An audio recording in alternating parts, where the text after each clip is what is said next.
Is your iPhone storage full? Don't worry.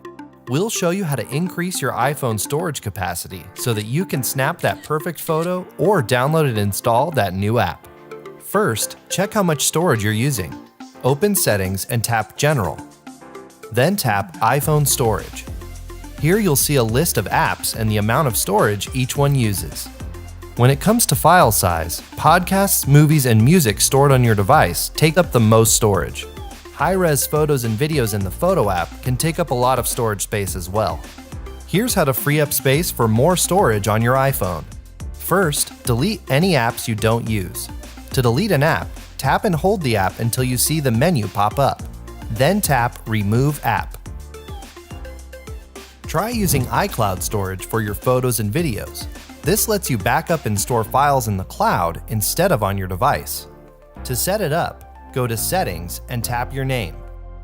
Then tap iCloud, Photos. Tap the switch to turn on iCloud Photos. Use Optimized Storage recommendations. You'll find these under Settings, General, iPhone Storage. Under the Recommendations section, you'll see some space-saving suggestions for your device, like optimizing photos or reviewing large file attachments. Tap each one to review your options and see if you can free up some space. For professional help fixing your tech, visit Asurion.com. And don't forget to like and subscribe to our channel for more tech tips.